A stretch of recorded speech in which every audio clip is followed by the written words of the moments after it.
Hello guys, welcome back to another blog. एका नवीन ब्लॉगमध्ये तुमचं स्वागत आहे. आणि आज ब्लॉग बघा किती वाजता शूट करत आहे. 6:15 झाले आहे.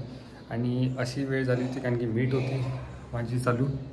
आणि मीटमधून मग सांगितलं मॅडमला की म्हटलं जरा अर्जन्सी आहे, सो विल कनेक्ट लेटर. तर सुट्टी घेतली, लॉगआउट केलं आणि आज जायचं आहे हॉस्पिटलला. तर आज माहीत पडेल बाळ किती जवळ आलं आहे सर्वेक्षच्या, तर माहिती पडेल. आणि आता म्हणजे जेव्हा पण जातो आम्ही नवीन एक गोष्टी माहीत पडते, धगधग होत राहते की काय सांगते मॅडम काय नाही. गरमी खूप होत राहिली आहे. आणि रेडी झाली का रेडी? चला, तर आता 6 वाजले. कारण की लास्ट टाईम जेव्हा आम्ही गेलो होतो तेव्हा थोडंसं लेट झालं होतं, कारण की आम्हीच लेट गेलो होतो. 18वा नंबर होता, तेव्हा पेन झालं होतं, तेव्हा आम्ही लवकर गेलो होतो. त्यांना सांगितलं होतं की पेन होऊन राहिलो म्हणून. पण आता पण इथं कसं असते ना, जेव्हा आपण बाहेर जातो तेव्हा पेन चालू होऊन जाते. तर आता पेन्स पुन्हा चालू झालं, माहीत नाही तिथे किती वेळ बसू शकेल, म्हणून आम्ही लवकर जाणार आहे थोडंसं. तरी 6:30 वाजलेच, किती काही म्हटलं तरी. So let's see. चला, मी आत्ताच बाहेर गेलो होतो बिस्किट आणण्यासाठी, तर तेव्हाच कवर काढून आलो. म्हणजे कवर काढून यायची झंझट नाही पाहिजे. आता लगेच निघतो. आणि तुम्ही स्टे ट्यून राहायच. आणि नवीन असेल तर प्लीज चॅनल सबस्क्राईब करा. आणि पुढचे येणारे मे बी होऊ शकते हा ब्लॉग नेक्स्ट ब्लॉगमध्ये कंटिन्यू होईल, ठीक आहे. सो चला, सांगतो तुम्हाला मॅडम काय म्हटलं काय नाही. मॅडमनी मागेच सांगितलं होतं आम्हाला ॲडमिट होऊन जा म्हणून, पण आता माहिती नाही काय म्हणते. एग्जामिन केल्यावर बघू जो. Let's see. सो चलो निकलते अभी. हेलमेट दे दो मेरा. अभी निकलते हैं और फिर देखते क्या बोलते मैडम. तो तुम अगर नए हो तो सबस्क्राईब मारो. सगळ्यात आधी हॉस्पिटलला गेलो, नंबर लावला आणि आता आलो आम्ही ज्यूस सेंटरवर.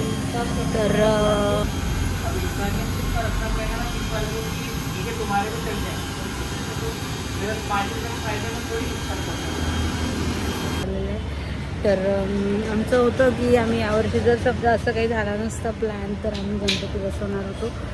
आणि स्वतःच्या हक्काच्या घरात गणपती बसवायची वेगळीच एक मजा असते. आणि माझं खूप मोठं स्वप्न होतं की जेव्हा स्वतःचं घर होईल तेव्हा मी गणपती बसवणार.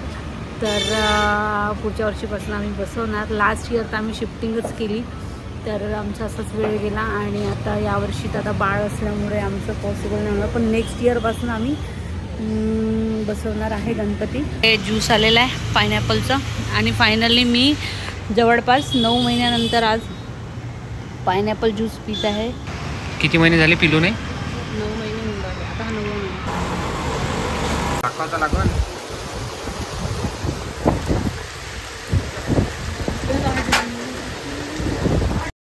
तर गाईज आज हे बघा, इकडे मागे बलून्स दिसत आहे ना, हे बलून्सचा कारनामा या पर्सनचा. तुम्हाला खूपदा सांगितलं की गौरवला मुलगी पाहिजे.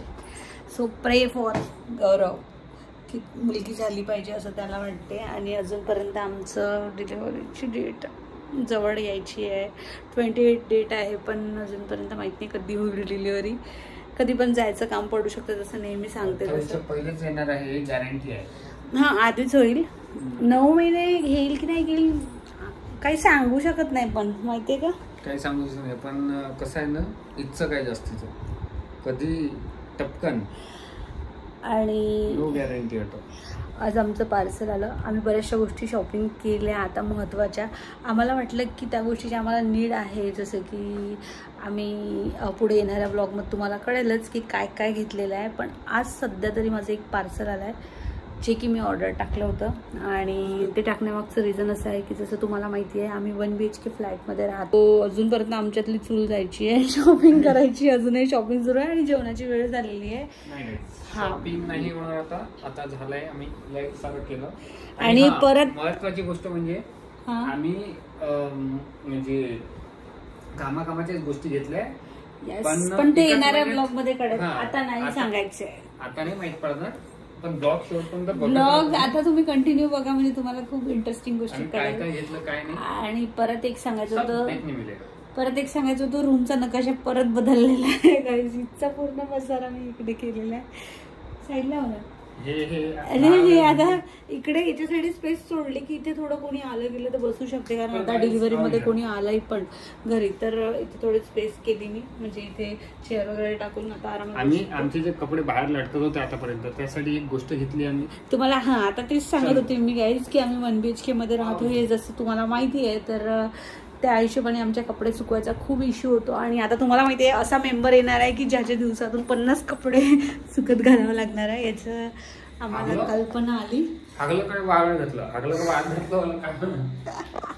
सो त्यासाठी क्लोथ स्टँड बोललेलं आहे आता, ज्याची की अनबॉक्सिंग करतोय गौरव. तर तुमच्यासोबत शेअर करते मी कुठल्या ब्रँडचा आहे वगैरे आणि कशावरनं घेतलेलं आहे. सो प्राइस वगैरे सगळं ऑल डिटेल्स शेअर करणार आहे. तर चलो करूया अनबॉक्सिंग. Let's see. आता त्याचं कसं मेजरमेंट घेत आहे. सोप्याचं मेजरमेंट घ्यायसाठी टेप काढला आणि इकडे आमचंच काम सुरू आहे. सो EXRO हा ब्रँड आहे ना. येस. चलो ॲमेझॉनवरनं परचेस केलेला आहे गाईज. हे मॅन्युअल आहे त्याचं, कसं काय जोडायचं वगैरे. हां, तर याच्यामध्ये जे कलर घेतला आम्ही, हा कलर घेतलेला आहे. यामध्ये होते भरपूर कलर पण मग डिसेंट वाटला. आणि स्टीलची पूर्ण स्टेनलेस स्टीलच आहे, क्वालिटी एकदम बेस्ट. आणि प्राईसच्या हिशोबाने जर गेलं तर एकदम बेस्ट वाटलं मला. जसं तुम्ही 2 व्लॉगमध्ये बघितलं, 2 व्लॉग लास्ट व्लॉगमध्ये बघितलं की मी 2दा स्टँड ऑर्डर टाकलं होतं, पण ते सिलिंगवालं होतं. तर त्याचा इश्यू झाला होता. सिलिंगवालं बसत नव्हतं आमच्या बाल्कनीत, म्हणून मग मी आता हे स्टँड घेतलं आहे जे की असं उभं राहतं हे. आणि याचं आता जोडून अनबॉक्सिंग करायची आहे, म्हणजे जोडून बघायचं आहे. तर ते गौरव करतोय. गाईज इकडे बघा, एवढा अभ्यास केला असता तर कशाला लागलं असतं. ते मॅन्युअल बघून बघून आम्ही इथे इन्स्टॉल करत आहे. आणि बेस तयार केलेला आहे गौरवनी. आता त्याला त्या रॉड आहे, ज्या साईड रॉड आहे त्या लावणार. बघून बघून घे म्हणजे तुला कन्फ्युजन पण नाही होणार.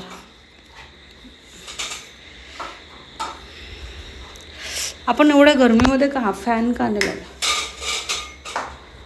बेडरूमचा फॅन चालू आहे. ओहो, व्हेरी गुड. पूर्ण लाईट फॅन सगळं चालू ठेव.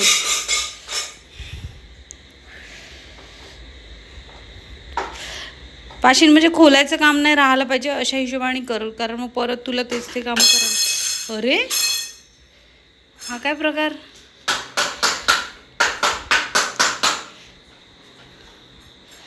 हे बघा मेकॅनिकल. त्या दिवशी मिस्त्रीचं काम झालं, आज इन्स्टॉलेशनचं काम सुरू आहे. एक कामं सुरू आहे आमचे. आणि नवीन येणाऱ्या पाहुण्यांच्या हिशोबाने सगळं आम्ही एवढी तर म्हणजे एवढं तर घर घेतल्यावर तयारी नव्हती केली जेवढी आम्ही ह्या नवीन येणाऱ्या पाहुण्यासाठी करतोय ना.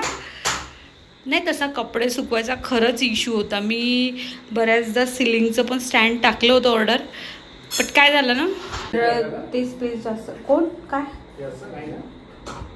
मला का नाही वाटत. आपण जर छोट्या रॉड बसवले तर खाली आपल्या मनाने नाही होत का. कट केलं तर त्या रॉड खालच्या त्याचं फिक्स असेल यार, आहे ना. सो लेट्स सी, बघू आता याचं काय जुगाड होतं. तर कारण मी 2दा सिलिंगचं स्टँड बोलवलं, क्लोथ ट्रायल स्टँड, पण एवढा प्रॉब्लेम होत होता तिथे सिलिंगमध्ये बसतच नव्हतं. म्हणजे बसत होतं तर ते अटकवायचा इश्यू होत होता. म्हटलं जाऊ दे आता मग हे असं स्टँड घेतो, म्हणजे कधी पण यूज करायचं असेल तर करू शकतो, कधी पण त्याला खोलून ठेवायचं असलं तर ठेवू शकतो. 1 hour later. आज के दिन होगा क्या रे बाबा. इंस्टॉलेशन हे इन्स्टॉल करता करता करता करता 2 वर्षानंतर 50 वर्षानंतर डायरेक्ट. हाताने करू नको तसं, हाताला लागून ते सटकून जाईल आणि हात एकदम. एवढं तर मोठं नाही वाटत. आपण सेंटरमधलंही ठेवू शकतो नुसतं, म्हणजे एक साईडचंच लाव तू, दुसऱ्या साईडचे नको लावू. नाही नाही, आपण मग खाली करून ठेवू शकतो ना त्याला, असा फोल्ड करून ठेवू शकतो ना एक साईड. जेवढ्याच्यावर कपडे टाकायचे तेवढे असे करायचे. आणि ते हे काय प्रकार. गुडगुडी नाही आहे बेटा. जेवढं लावायचं तेवढं लावू शकतो आपण. दोनच याचा कर, काही हरकत चलेगा. आणि ते 2 वर्षापासून हा माणूस स्टँड जोडतोय आणि अजूनपर्यंत फिक्स व्हायचं आहे. आता एवढं झालेलं आहे फिक्स. बघू आता उद्याचा दिवस निघतो का आता फिक्स. कैसे रे तू मैकेनिकल बनेगा? मैकेनिकल नहीं, इंस्टॉलेशन वाला बनेगा. मैकेनिकल बनेगा रे तू? मेकॅनिकल मसाला गेला होता.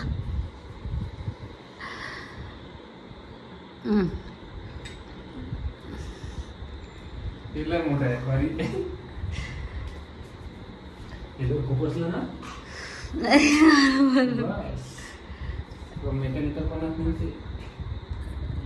तर तू कशाला त्याच्यासोबत खेळ करत आहे? One eternity later. तर गाईज आता जे आम्ही स्टँड बोलवलं होतं तुम्ही बघितलं, ते इन्स्टॉल केलं मी. पण बिग मोठा हे जे स्टँड होतं, बिग मोठा लॉक झालेला आहे याचा.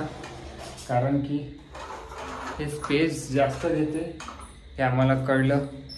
चेक करून आम्ही लावून बघितलं, पण नंतर लक्षात आलं की स्टँड दुसरं नंतर कळलं की स्टँड दुसरं टाकायला पाहिजे, जे की फोल्डेबल होईल आणि याच्या खाली चाललं जाईल, आपल्या दिवाणच्या खाली चाललं जाईल.